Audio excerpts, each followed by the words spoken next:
Welcome back to the channel. So இன்றைக்கி நம்ம எதை பற்றி பார்க்க போகிறோம் அப்படின்னா, என்ன சொல்கிறதுனா ஒரு தற்கூரி. அதாவது நான் ஏன் இந்த வார்த்தையை பயன்படுத்தினேன் அப்படின்னா, அதுக்கு சொந்தக்காரரான வேறு யார் இல்லைங்க, மாரிதாஸ் அவர்களை பற்றி தான் பார்க்க போகிறோம்.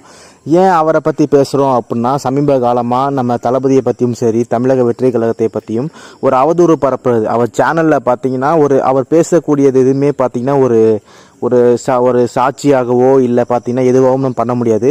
ஒரு பேஸ்லெஸ் ரூமர்ஸ், ஒரு அத்தாரிட்டியாகவோ எந்த மாதிரியும் பேச மாட்டார்.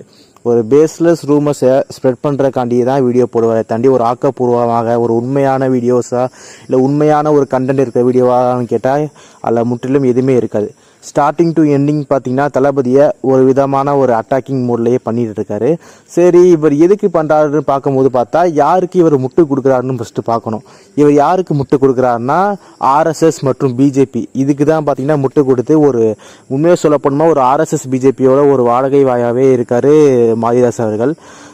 வீடியோலையும் பார்த்தீங்கன்னா ஒரு கண்ணியத்தோடையோ அது மாதிரிலாம் பேசுகிறது கிடையாது. ஒரு தரக்குறைவா போடா வாடா இந்த மாதிரி சொற்களை பயன்படுத்தி பார்த்தீங்கன்னா எந்த ஒரு அரசியல் கட்சி தலைவராக இருந்தாலும் சரி, அவருக்கு ஃபேவராக இல்லாத அரசியல் கட்சி தலைவர்கள் எல்லாரையும் பார்த்தீங்கன்னா இந்த மாதிரி பேசக்கூடிய வேலைகள் தான் சமீப காலமாக பண்ணிட்டு வராரு. ஒரு விதமான ஒரு ஆக்கப்பூர்வமான ஒரு வீடியோ போட்டு அரசியல் பண்ணுறாரான்னு கேட்டால் கிடையாதுங்க.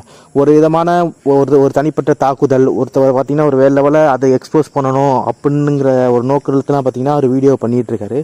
ஸோ இந்த ஒரு விஷயத்தை பார்த்தீங்கன்னா நிறைய பேர் பார்த்து அவரை பார்த்தீங்கன்னா சொல்லியிருக்காங்க. உண்மையாக சொல்ல போனோம்னா இந்த மாதிரி ஆர்எஸ்எஸ் பிஜேபி தலைவர்கள் அதாவது அண்ணாமலை, அப்புறம் பார்த்தீங்கன்னா நயினார் பார்த்தீங்கன்னா இப்போ தான் வந்திருக்காரு. ஸோ அவருக்கெல்லாம் முட்டு கொடுத்து அவர்லாம் ஒரு மிகப்பெரிய ஒரு சிறந்த தலைவர் அப்படிங்கிற ரேஞ்சுக்கு பார்த்தீங்கன்னா இன்றைக்கி பேசிகிட்டு இருக்கக்கூடிய ஆட்கள் தான் இந்த மாரிதாஸ் அப்புறம் அவங்களோட குரூப்ஸ்.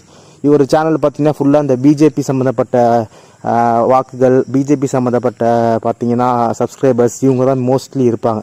ஸோ அவங்கள திருப்திப்படுத்தணும், நம்ம சேனலில் உள்ள வியூவர்ஸை திருப்திப்படுத்தணும்னு சொல்லிட்டு பிஜேபிக்கு ஏதோ தமிழ்நாட்டு மிகப்பெரிய கட்டமைப்பு இருக்குது, பிஜேபி மிகப்பெரிய கட்சி, அதில் உள்ள தலைவர்கள் எல்லாமே சிறந்த தலைவர்கள், மற்ற கட்சியில் உள்ளவங்க யாரும் சிறந்த தலைவர் இல்லைங்கிற ஒரு பிம்பத்தை கிரியேட் பண்ணிக்கிட்டு மற்ற தலைவரில் மட்டம் தத்தி பேசக்கூடிய போக்கை தான் கடைபிடித்து வராரு. இவர் தளபதியும் டிவிக்கையும் பற்றி பேசுறதுக்கு என்ன தகுதி இருக்குன்னு அவருக்கு தெரியல. ஒரு பேஸ்லெஸ் ரூமரை ரெடி பண்ணி அதை வச்சுக்கிட்டு ஒரு வீடியோ பேசி பண்ணிட்டு இருக்காரு. இந்த பொழப்புக்கு வேற ஏதாச்சும் பார்க்கலாம் தான் நம்ம சொல்ல தோணுது. இந்த மாதிரி இப்போ போலி பத்திரிகையாளர்கள் இவரெல்லாம் பார்த்தீங்கன்னா ஒரு டிவி டிபேட் சொல்ல கூட போய் உட்காந்தது கிடையாது. எப்படி இவர் ஒரு பத்திரிகையாளராக கிளைம் பண்ணிக்கிறாரு, எப்படி இவரா நான் சொல்கிற நியூஸ் உண்மையான நியூஸாக இருக்கும் அப்படிங்கிற எப்படி கிளைம் பண்ணிக்கிறாருங்கிறது கேள்விக்குறியாக தான் இருக்குது.